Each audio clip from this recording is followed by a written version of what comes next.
ॐ सदाशिवसमारम्भां शङ्कराचार्यमध्यमाम् अस्मदाचार्यपर्यन्तां वन्दे गुरुपरम्पराम्।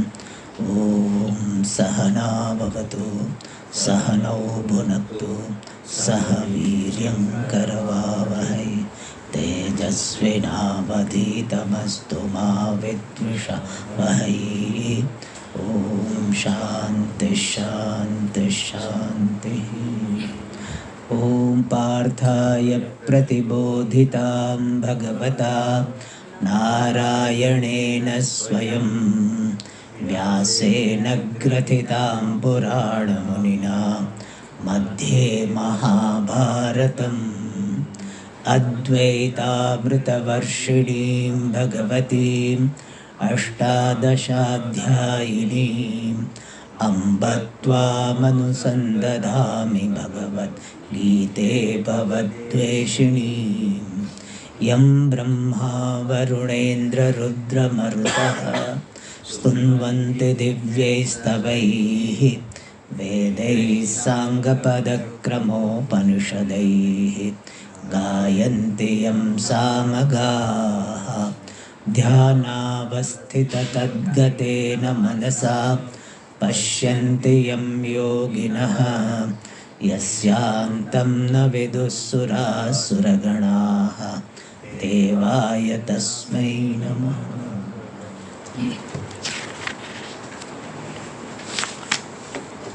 श्लोका नंबर 8। अथ तृतीयोऽध्यायः। श्रीभगवानुवाच नियतं कुरु कर्म त्वं कर्म ज्यायो ह्यकर्मणः शरीरयात्रापि च ते न प्रसिद्ध्येद कर्मणः यज्ञार्थात् कर्मणोऽन्यत्र लोकोऽयं कर्मबन्धनः तदर्थं कर्म कौन्तेय मुक्तसङ्गः समाचर।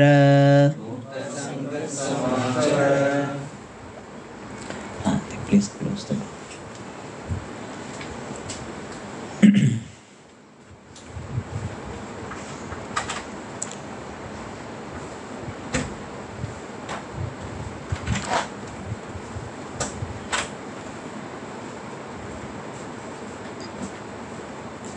After giving the complete vision of Vedas in the second chapter, now Bhagavan is giving the Upadesha, the teaching specifically on Karma Yoga.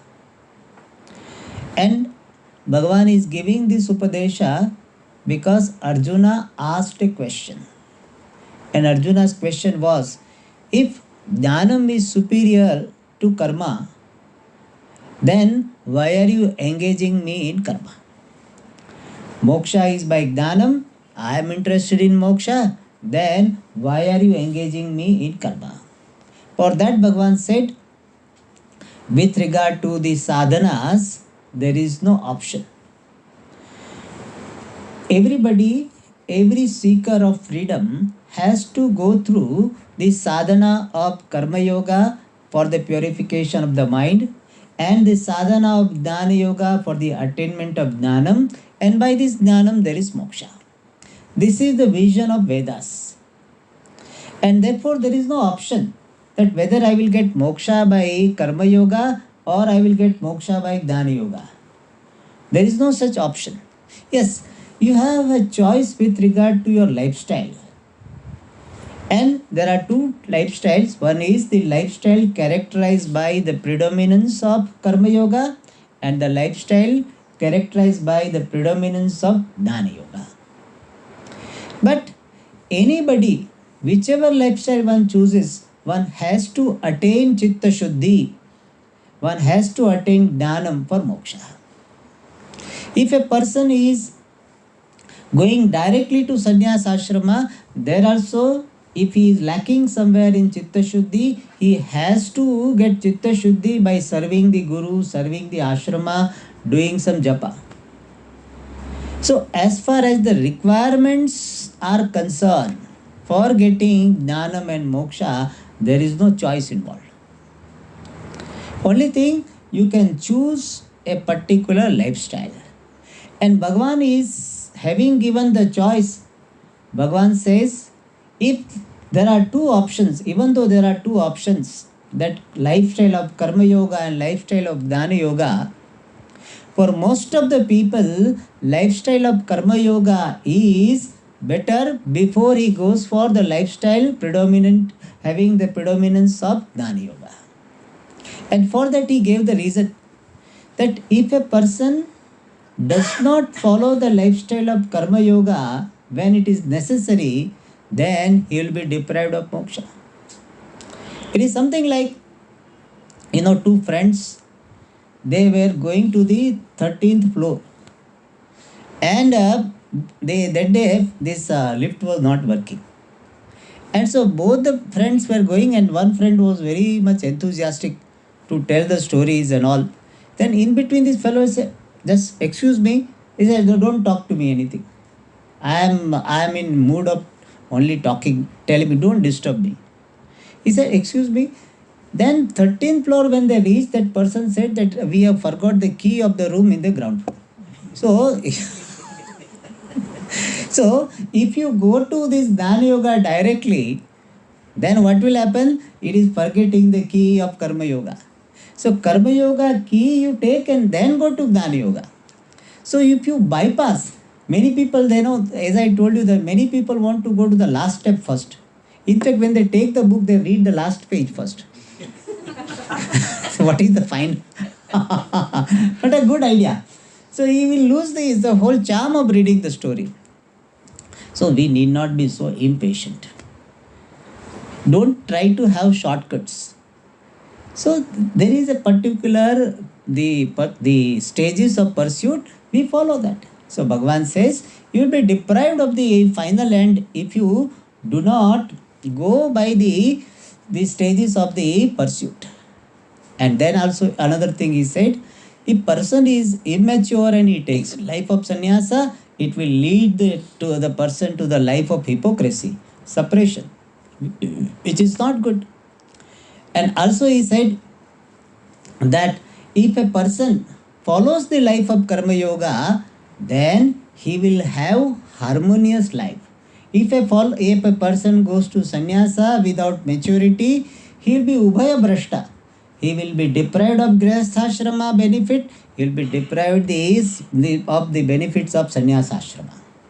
So having concluded that topic, how this Karma Yoga is safe and superior compared to sannyasa taken by immature person. We don't say sannyasa in general. Sannyasa taken by immature person, compared to that, Karma Yoga is better. Compared to unknown shortcut, unknown with so many problems, that type of shortcut, the long regular path is better. Because many times I have experienced this, that sometimes we try to take shortcut and it takes longer time than the regular path. And very dangerous. So Bhagavan says that Arjuna, this Karma Yoga is safe bait they call it. And therefore you go for that. And then having talked about the superiority of Karma Yoga compared to immature sannyasa, now Bhagavan talks about various aspects of Karma Yoga.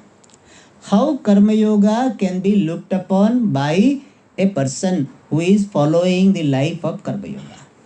And in the 8th sloka, Bhagavan said, Niyatam Kuru Karmatvam. Karma Yoga can be looked upon as following the instruction of the Lord, commandments of the Lord.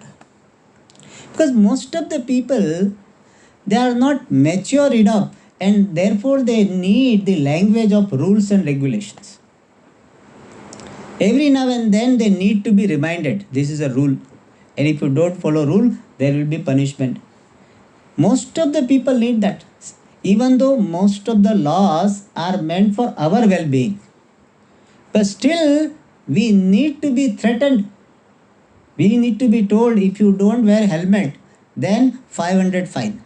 See, helmet is for whom? For whose benefit? Our benefit. By if we wear helmet, what government gets? Government doesn't get anything. But still we are made to wear helmet. And still people will try that it only small road is there, so we will not go to main road, and then we without helmet will go. And traffic police is not there, we jump the signal. So we have that value. Following the law, we don't have commitment. Our commitment is not to get caught. In Hindi they say, चोरी करना पाप नहीं, पकड़ा जाना पाप है. means that to steal is not a thief, is not a papam, but to get caught is a papam. So our commitment is what? Commitment is not to get caught. My mind works, means everybody's mind works like this, that what should I do so that I should not get caught? Person doesn't think that what should I do so that I follow the laws well. Let me put reminders to follow the laws. So commitment should be for that, to that. But instead of the people have more commitment to not getting caught. So that is the wrong spirit. So Bhagavan says, may you know that Karma Yoga is following the instruction of the Lord, and not following which person will have this harmful results in his life. Puja Swamiji used to give a very nice example. He said, the dharma is order. And if you rub against the order, it will be like rubbing against the tree with a dry bark. If there is an old tree, especially tamarind tree, an old bark it has got, and you rub against it with removing your shirt, you rub against it. Nothing will happen to the tree. But you cannot wear your shirt for 2-3 days. So when I rub against the order of Ishvara, then I am going to be a loser. Like if I don't wear helmet, I will be suffering. If I don't follow the traffic rule, I will be suffering. Accident happens because of that. And therefore Bhagavan says, may you look upon this Karma Yoga as carrying out the instructions of Bhagavan.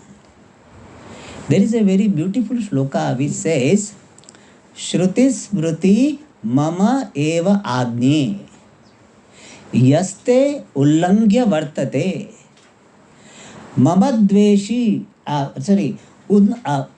Agnochedi Mamadveshi Madbhaktopina Vaishnavaha. Very beautifully it is said in one Smriti. Bhagavan says Shruti and Smriti. Shruti means the fundamental scriptures, Vedas. Smriti means Veda-based scripture, Smriti. Bhagavan says they are my instructions. Shruti Smriti Mama Eva Agni. Agnya. Those who know little bit grammar. So they are my instructions. And one who does not follow, violates those instructions, that person is violating my instructions. And even though that person claims himself to be a devotee of Vishnu, but Bhagavan says, I don't consider him to be my devotee. It is something like you imagine one person every day comes to me and does Sashtang Namaskara. But I tell him that you please don't do this, please do this. He doesn't follow that. He doesn't follow the instruction but does Sashtang Namaskara. That is one person. Other person, he does simple Namaskara but exactly follows the instruction. Tell me which person will be devoted, who is considered more devoted? Second one only. Somebody does Namaskara. Tvameva Mata cha Pita Tvameva. But doesn't follow the instruction. Whereas this person does simple namaskara. He expresses devotion, but he has respect for the words of this teacher. That person is a better devotee. If I have something to give some work, whom will I give? I will give to the second person. He is more reliable.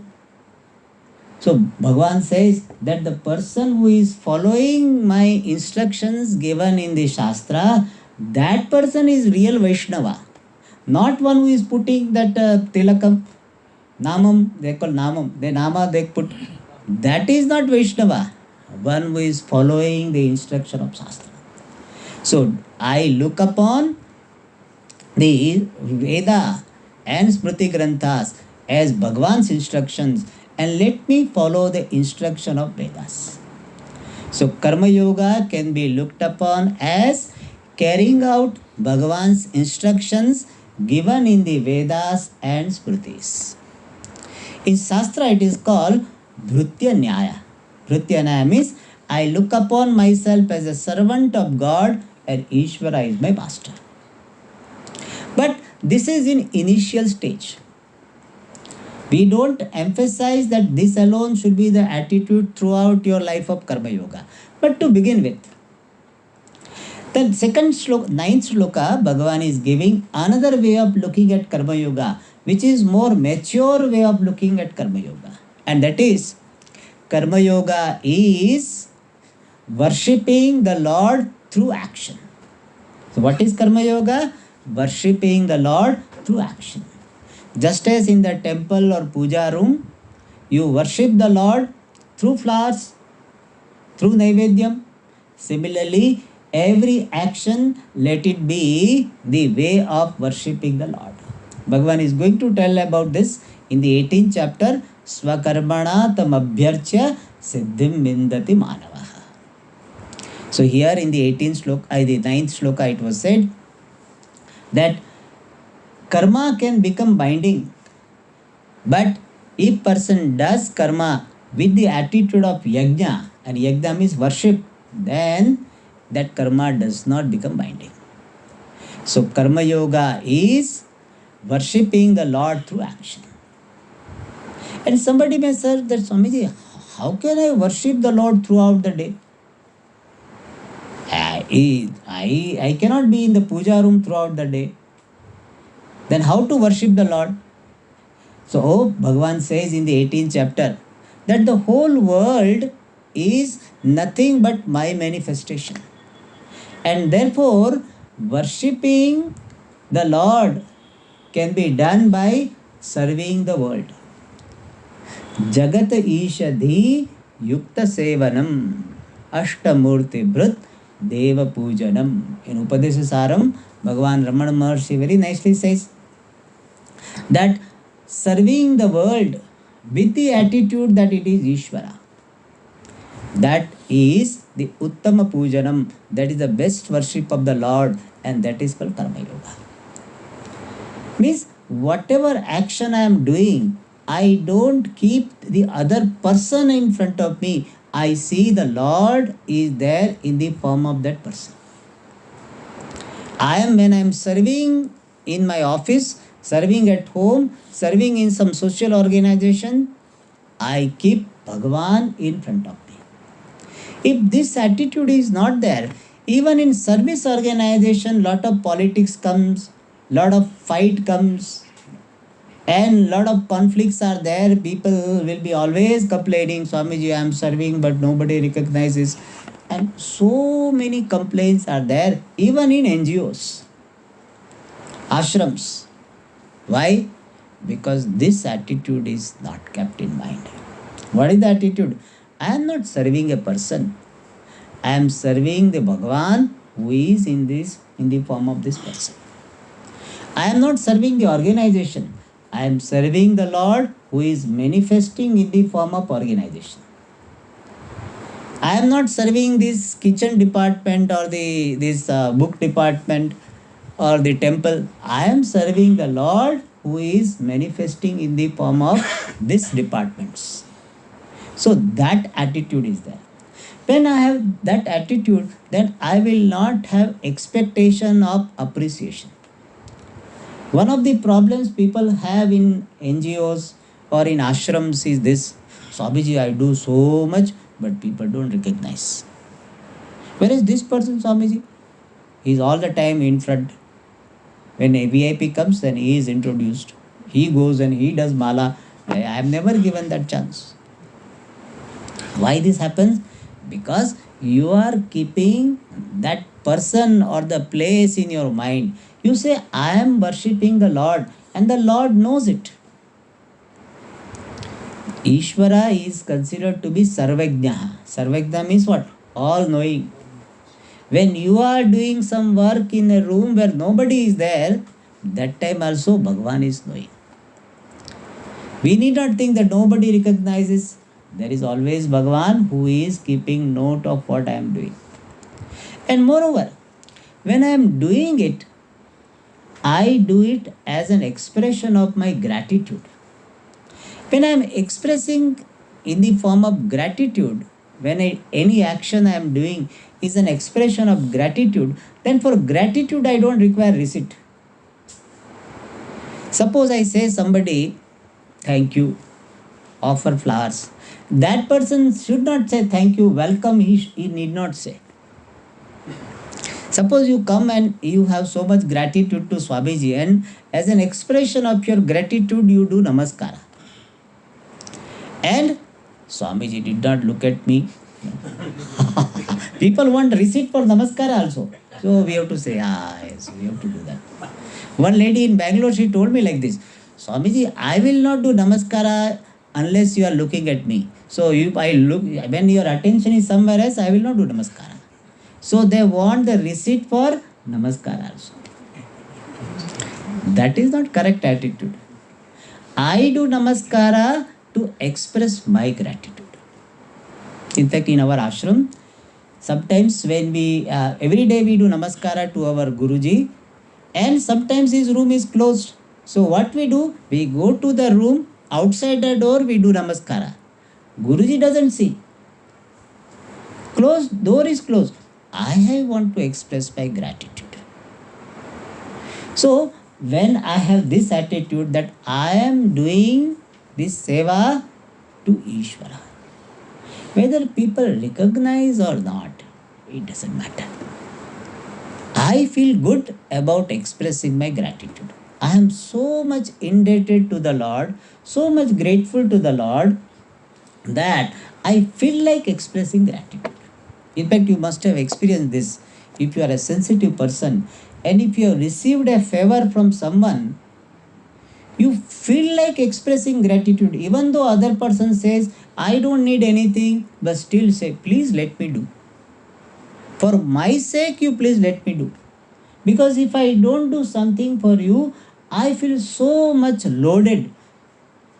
I feel so heavy. To reduce my weight on the heart, please let me do something. At that time, you do not expect that I am doing something, he has to recognize it. No, I am doing because I feel so much grateful to the Lord. So when we see that everything is given to me, I have got hunger, food is given to me. I have got thirst, water is given to me. I have need to breathe, air is given to me. I have got some intellect, the field of discoveries, field of this area of cognition, various disciplines of knowledge given to me. To express my potential, the infrastructure is given to me. So given to me, given to me, given to me, if I keep saying, then I have so much gratitude. And I want to express my gratitude. And the way of expressing gratitude is called yajna. So what is yajna? Yajna is a way of expressing my gratitude. And thus Bhagavan says, you do karma for yajna. You do karma for worshipping the Lord. You imagine what a beautiful mind this karma yogi will have when he is looking upon every action as a way of worshipping the Lord. And he does not brand the action that this is very pleasant action, this is unpleasant action. every action is a way of worshipping. It is not that, oh, I am given the work of, this doing puja only, though I am, therefore I am great, and this person is given the sweeping the floor, it is inferior work, or I am giving the work of sweeping the floor, it is inferior. That person is giving the work of offering the garland, therefore is great. No such branding. Whatever. If some big person is coming and if you can just open the door for that person, that itself is a very great seva. So you feel good about that. So Bhagavan says that let every action be the avenue for expressing your gratitude. Then karma will not bind. So Bhagavan says tadartham karma kaunteya mukta sanga samachara. Now Bhagavan from the next shloka, 10 to 13th shloka, Bhagavan is glorifying the life of yajna by highlighting the benefit, by highlighting the significance of this yajna way of life. Yajna way of life means living the life with the attitude of worship of the Lord. And how it is beneficial, how it is significant, that is described from the 10th shloka. Saha yajna praja sruštva purovacha prajapatihi anena prasavishyadvam eshavostvishta kamaduk.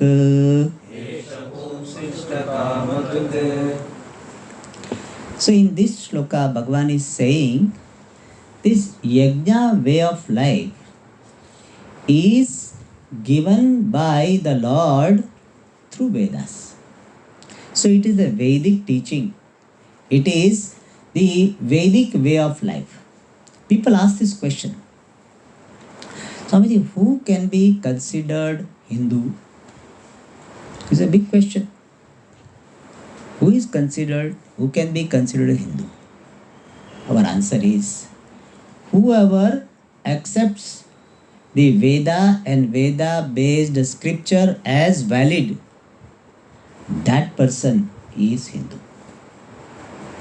Whoever accepts the Veda and Veda based scriptures. A person who is ready to be guided by the Vedas or Veda based scripture. Sometimes Veda directly we cannot. But Veda based scripture like Bhagavad Gita, like Ramayana. So that person is Hindu. So Veda is the basis for our Hindu Dharma. In fact, the name of our Dharma is not Hindu Dharma. It is called Vedika Dharma. The real name of our Dharma is Vedika Dharma. Otherwise, Sanatana Dharma. It becomes a controversial thing. Sanatana, immediately people remember one minister. So, I don't want to tell because if I tell, I may be arrested. So, all right. So, that in Tamil they say, no, that's, without telling, I have told, Chullamane, what is that? Chollamane? Yes, oh, you understood that. I understood, you understood. All right. So, Vedas are the basis for our Dharma. In fact, our culture is also called Vedika Samskriti. The basis for our culture is Vedas. Really speaking, Vedas are universal. But some people are not accepting Vedas to be universal. But those who are ready to accept the guidance of Vedas, they are called Hindus. Whether that person is changing his name, we are not really interested in converting anybody. You continue to call yourself Christian, but still if you want to live the life of Hindu spirit, yes, this is what it is. If you are ready to make Vedas and Veda-based scripture as the guide of your life, you are Hindu in spirit. And in this country, many people are born, but they don't accept Vedas. So according to us, they are not Hindu in spirit. They may be calling themselves Hindu. They're in the what is called any what is called survey or anything is done, they will be considered to be Hindu. Census, they will be Hindu. But Hindu or Vedika is the one who accepts Vedas. And Bhagavan is highlighting that part here, that Bhagavan created first Brahmaji. If you go by Purana, Bhagavan Vishnu created Brahmaji. Brahmaji is called Prajapati. And Prajapati Brahma created the later living beings. And when he created living beings, along with the living beings, he created or he manifested the Vedas. It is like when you create some particular product, along with the product or gadget, there will be a manual. So Bhagavan created this world consisting of living beings and non-living beings along with the manual, and that manual is called Vedas. So one way of understanding Vedas is what? What is Vedas? Vedas is a life manual. Manual of how to lead your life. So it is not that Vedas are meant only for Brahmanas or something. Vedas are meant for all. Everybody. So how to lead your life of growth? The purpose of human life is growth. People ask this question, what is the purpose of life? To grow. To grow to the maximum, to the fullest extent is the purpose of life. This is a very usual question people ask. Swamiji, what is the purpose of life?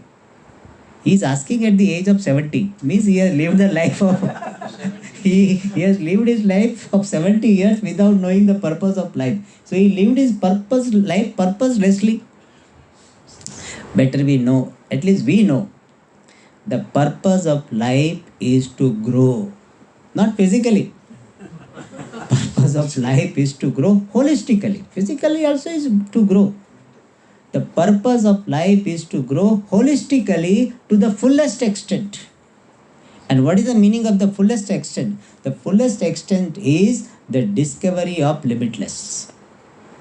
So the purpose of life is to grow holistically, culminating in the discovery of fullness. That is the purpose of life. And how to lead purposeful life so that you attain the goal of human life, that is given in Vedas. And Vedas are prescribing the lifestyle of yajna. What a beautiful way of life. Generally people say, what is life? There are different definitions of life. Life is a fight. So means you will always have fighting spirit.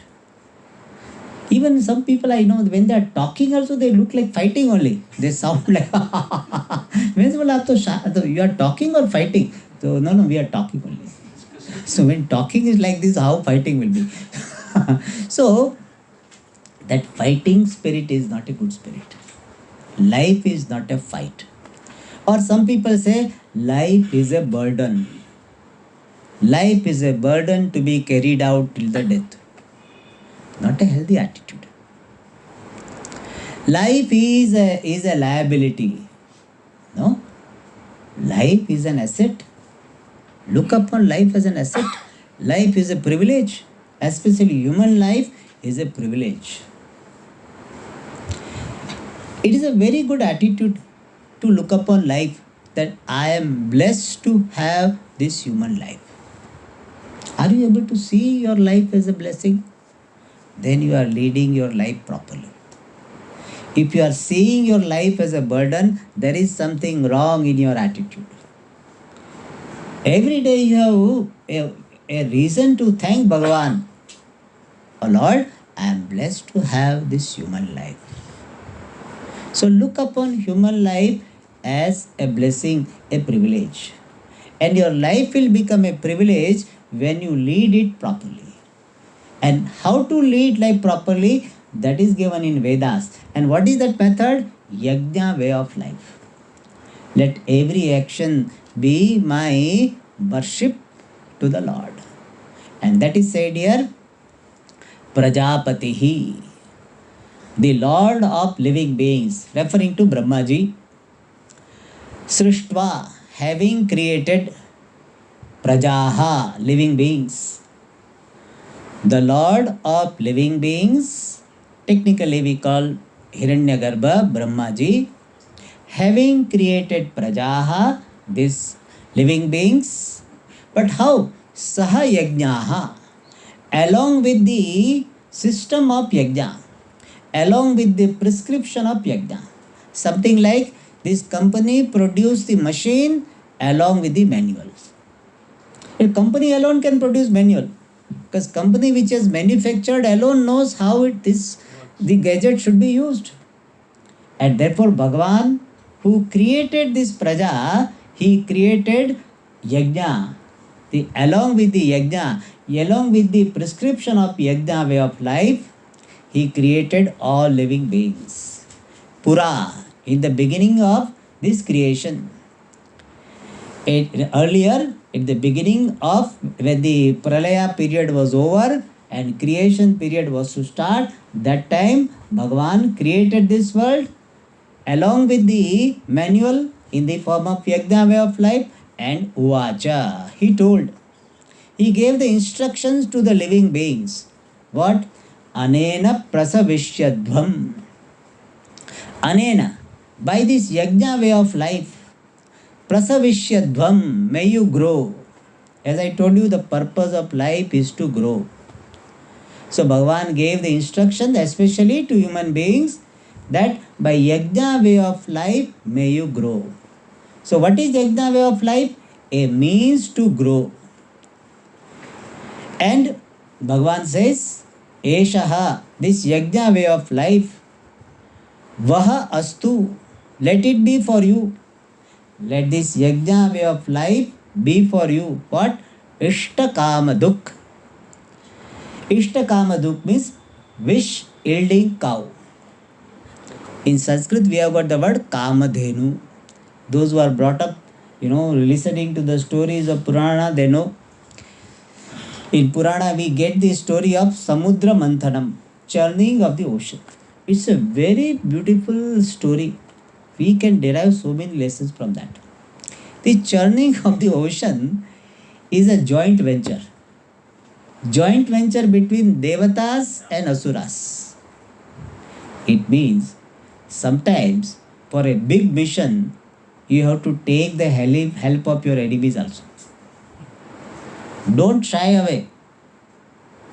When when war situation is there, then ruling party has to take this opposition party in confidence. No, we'll not talk to them, no. Then when war situation is there, all the party members, all parties have to come together. So joint venture of this Deva and Asuras. And the big stories is there, but I want to highlight this part. In that particular Samudra Manthanam, the churning the ocean is finally meant for getting the Amrutam, getting the nectar, drinking which person will not die. That is called Amrutam. And they keep on churning, and so many things came out. Before the final goal, so many other things also were achieved. And Airavata, one particular elephant came, and then wine also came out. So many things came out. And one of the things came out was Kamadhenu, wish yielding cow. And different things came out, and they were given to different the species. Like Airavata was given to Devatas, then wine was given to Asuras. So different things, Like, when father brings so many things from abroad, then children will be sitting there, who will take this? Oh, one child says, I will like this, I like this. So that one, I like this. So similarly, different things were given. And this Ishta Kamaduk, Kamadhenu came out. And this Kamadhenu is the one, if you ask for food, directly food will come. Generally, Dhenu means cow, wish yielding cow. Cow generally gives milk, but this cow is a special cow. It can give anything. If you say, I want umbrella, umbrella will come. If you say, I want food, food will come. And not only say one person, you say, I want food for 100 people, 100 people will come. And this, and if you want ghee, you want anything, it will come. That is called Kamadhenu. And this Kamadhenu was given to rishis because they were doing the rituals and they are not working people, working class. They are in the forest. They need things and they cannot go to the city every now and then. They are not earning also. Therefore, they require Kamadhenu. And therefore, this Kamadhenu was given to rishis. It is a very, very beautiful thought. So they are doing the rituals and the rituals are for the benefit of totality. So let this rishis be given this Kamadhenu. So this is a Pauranika character, Kamadhenu. In Purana we have so many stories related to this Kamadhenu. This Kamadhenu was mainly with Vasishtha. And Vasishtha, one army of this Vishwamitra came, Gadhi, then he saw the entire army with Kamadhenu. And then Vishwamitra, that time his name was not Vishwamitra, Kaushika. So he asked that I want this. And there was a fight, etc. Anyway, Ishta Kama Dukh has got the meaning wish yielding cow.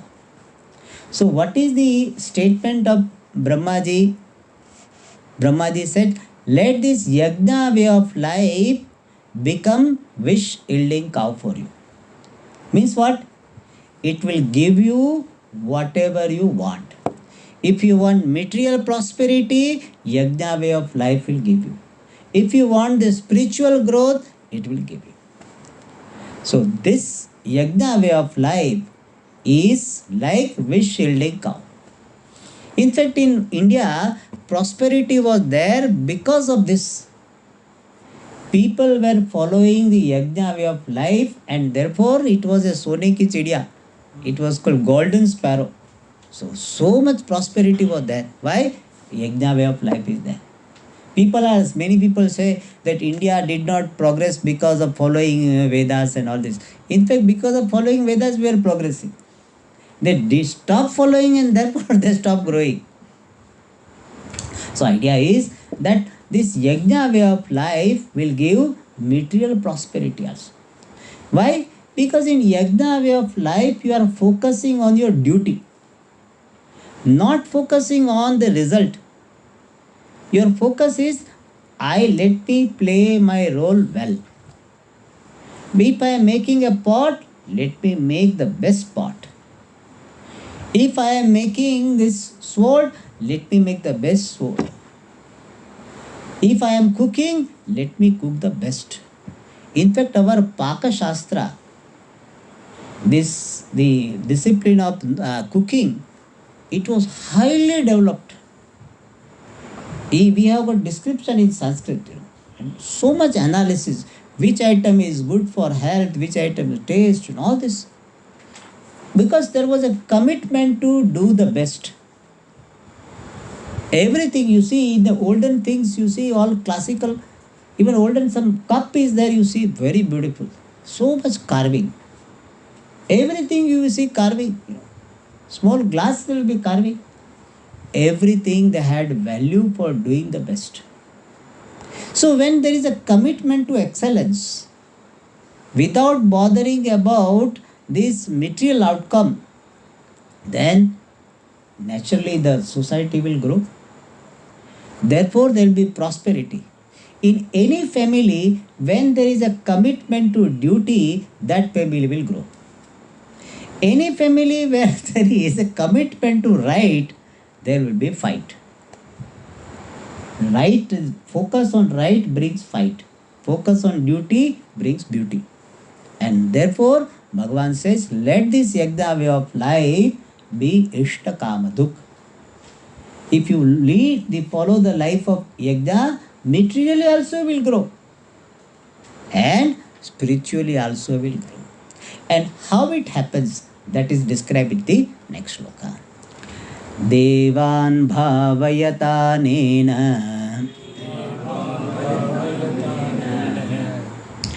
Devan bhavayatanena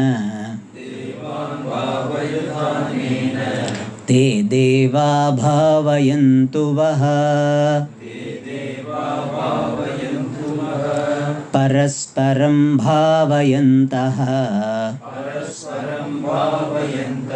Shreyah paramavapsyatha.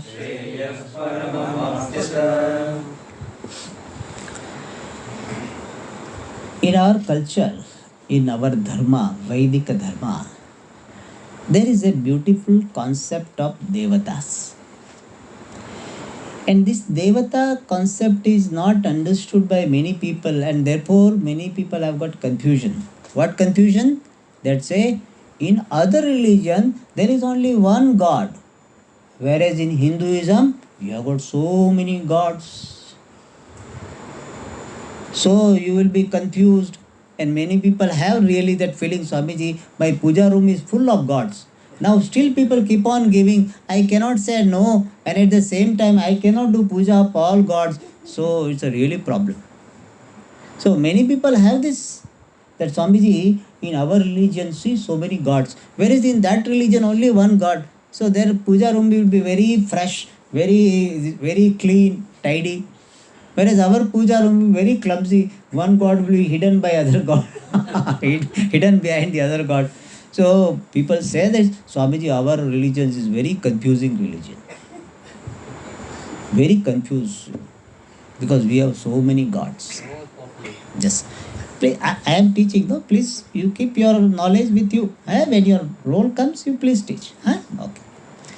So,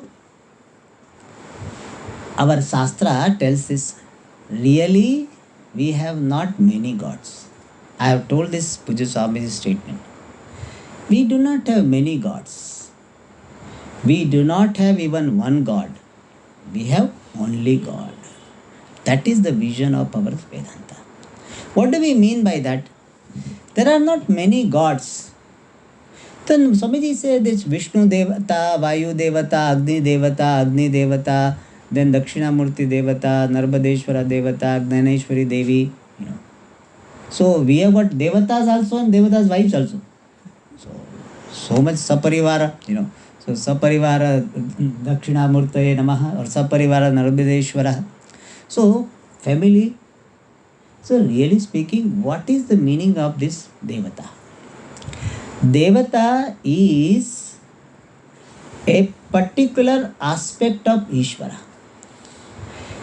When Ishvara is looked upon from a particular angle of a faculty or a phenomenon, then Ishvara is called Devata.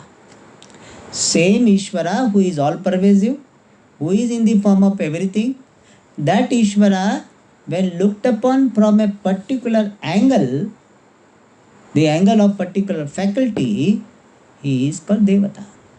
I had given the example. See, in this country there is one central government. Central government, where is it? Throughout the country. Government is there throughout the country. But same government, when looked upon from the aspect of finance management, then that government is called finance ministry. Finance ministry, is it different from government? No. Finance ministry is an aspect of government. Home ministry is what? An aspect of government. So we don't have many governments. As far as the central government is concerned, there is only one central government. But one central government seen from the angle of a particular job, particular function, then we call that government as a ministry. When we look upon the government from the standpoint of law and order, we call it home ministry. We look upon from the finance angle, finance ministry. When look upon from the angle of the foreign affairs, foreign ministry. So ministries are many, government is what? One only. Many governments are not there. You cannot say home government and finance government and this defense government. No. Government is one, aspects are many. Similarly, same all pervasive Lord, when seen from the angle of power of seeing. I have got power of seeing, you have got power of seeing, he has got power of seeing, she has got power of seeing. Then, when I look upon the Lord from the standpoint of power of seeing, I will call it Aditya Devata. So, Aditya Devata is the Lord seen from the angle of power of seeing. When I look upon the Lord from the phenomenon of rain, then the same Lord is called Varuna Devata. For us, everything is nothing but Ishvara. But same Ishvara seen from different angles, then he gets the name particular Devata. So when I look upon Ishvara from the standpoint of maintenance of my temperature, I call him Agni Devata. So Ishvara is one. There is no what is called variety in Ishvara. There is no manyness in Ishvara. But Ishvara is seen from different angles. Like you as a person, you are a father or mother. So you can be called father, you can be called or a mother. You also a daughter, you are also a daughter or a son of someone. So you are son also, son and daughter also. You are a manager of some company also. You are the brother of someone, you are a citizen of the country, you are one only.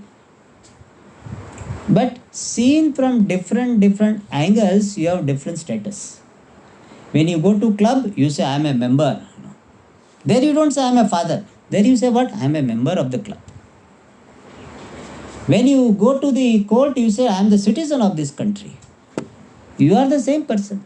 When you come home, you say I am the father of this house. I am father of these children. I am the husband. I am wife. So you are one and the same person, but seen from different angles, you get different status. Similarly, all the devatas are nothing but same Ishvara seen from different angles. So now one thing you remember, that we do not have many gods. There are not many gods. Only God is there, which is seen from different angles. And Pujya Swamiji used to say, we don't say we have got one God. Because if we say one God, people will think like this. Like we have got one sun, one moon. Similarly, there is only one God sitting somewhere in heaven. Only one God. That type of one God we don't have. What is our understanding? There is only Ishvara. All that is here is Ishvara. That's what when you enter into the ashram Gurukulam, in the entrance itself, we have got a plaque. In that we have written, all that is here is Ishvara. That is the mission. So what this ashrama is teaching, that is the teaching. In the beginning itself we tell, this is what is teaching given here. All that is here is Ishvara. Alright. And Ishvara seen from different angles is called Devata. And particular aspect of Ishvara is identified by some jiva. Therefore, that particular jiva identifying with that particular aspect of Ishvara is also called Devata. Like, government has got many ministries, and every ministry will be presided over by a minister. So, there will be many ministers. But government is one. Government is one, ministers are many. And all the ministers put together form the government.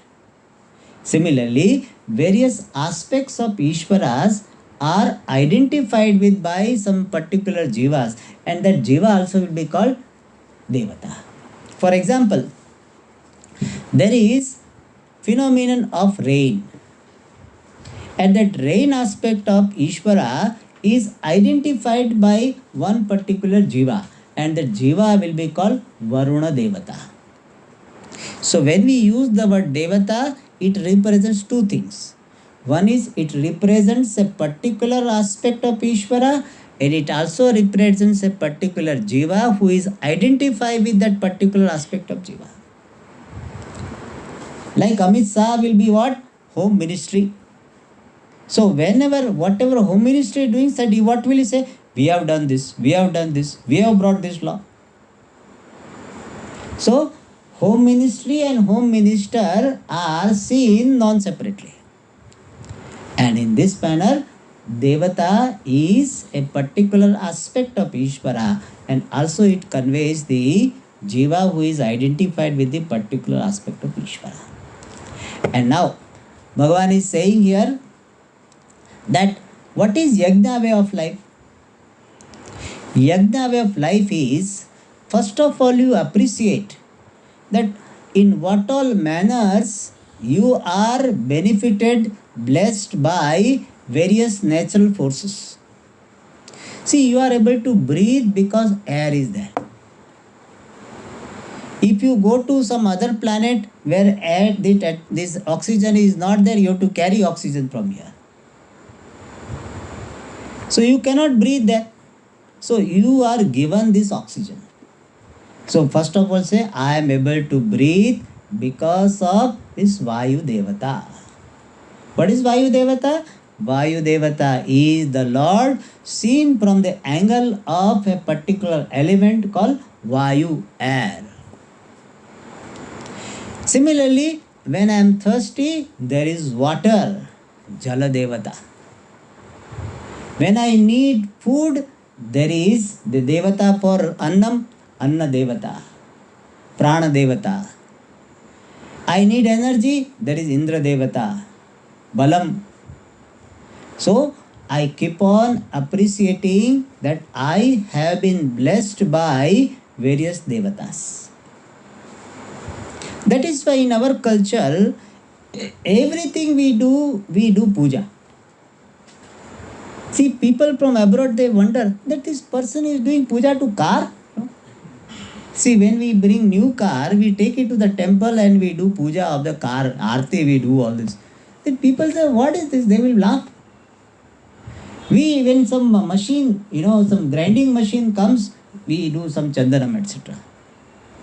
Some big machine has come, we do puja. In fact, some people, when the new dress comes, they put some, kumkum or something, haldi, etc. So in our vision, everything is manifestation of devatas. So that is why we have got Ashta Lakshmi, Dhana Lakshmi, Dhanya Lakshmi, Saubhagya Lakshmi, different forms of Lakshmi. See, our culture, there is no gender discrimination. We have got, in other culture, what they have? God, Father in heaven. We have they have got father without mother. They never say mother in heaven. They have divorced or what? We do not know, because always there is a father in heaven. Whereas what we say, Jagatah Pitaro Vande Parvati Parameshwaro. We have got Parvati as mother, Parameshwara as father. Mata cha Parvati Devi, Pita Devo Maheshwaraha. What a beautiful concept. Mother is Parvati, father is Shiva. Bandhava Shiva Bhaktasya. All of us are the children of Shiva and Parvati, therefore we are brothers.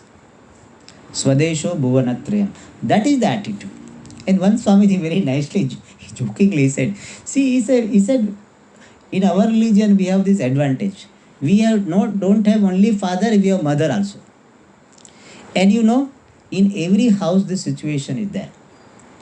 When son does not get good marks in the exam, he cannot go directly to the father. You know what he does? He tells his mother. And he knows that father will scold him so much. So first he goes and tells mother. See, mom, this time this happened. Mother knows my son is like this. So then mother will protect.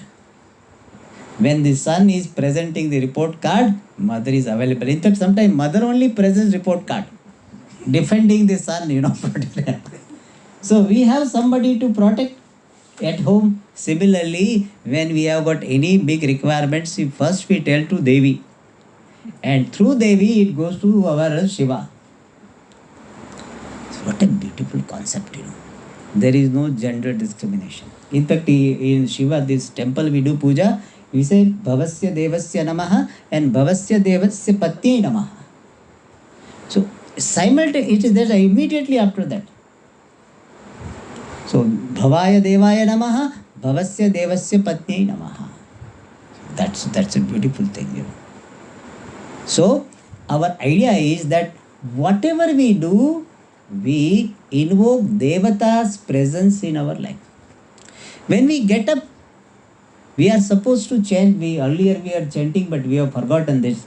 Samudra Vasane Devi Parvatastana Mandale Padasparsam Kshamaswame. Samudra Vasane Devi Parvatastana Mandale Vishnupatti Namastubhyam Padasparsam Kshamaswame. So this shloka says what? O Bhudevi, I am going to put my foot on you. See what a beautiful thing, that I am putting my feet on you, and you, I look upon you as goddess earth, Bhudevi. But see, I cannot take my feet on my head. I cannot carry.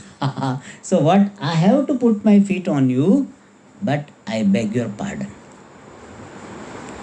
That is a sensitivity. So when we get up, we beg pardon to the Bhudevi. In fact, one lady was telling in South India, some traditional houses, they don't like to mop the house with their legs. Many people, earlier nowadays mopping is there, but some people do with legs, their leg they put it and they move this mopping cloth. They say that is not correct. As far as possible, we should avoid. So with hand only we should do. That much sensitivity for that. Nowadays we do all machine is always good. And when we take bath, Gange cha Yamune chaiva Godavari Saraswati Narmade Sindhu Kaveri Jalesmin Sannidhim Kuru. So we invoke Devatas. Ganga is a Devata for us. We do Ganga Arati. In Rishikesh every day here we chant Ganga Stotra. For us, Ganga is not just a flow of water. For us, Ganga is goddess. Yamuna is goddess. Kaveri is goddess. We fight for Kaveri, but that's a different thing. But it is goddess for us. So imagine, we do not have secular life. We do not have the division that this is the puja time and this is the non-puja time. Everything is supposed to be puja only. We take food also, we remember Bhagavan. Aham Vaishwanaro Bhutva, we are supposed to pay. Brahmarpanam Brahma we do. That is this yajna way of life. Puja Swamiji used to say very nicely, bring Ishvara in your life. Ishvara in your life means what? Bring Ishvara in every action of your life. And that is called yajna way of life. By this what you are doing? You are nourishing the Devatas, you are nourishing the natural forces, and you are blessed by the natural forces. More about this we'll see in the next class. Om Purnamada Purnamidam Purnat Purnamudachyate Purnasya Purnamadaya Purnameva Vashishyate. Om Shanti Shanti Shanti. Hari Om Shri Gurubhyo Namaha. Hari Om.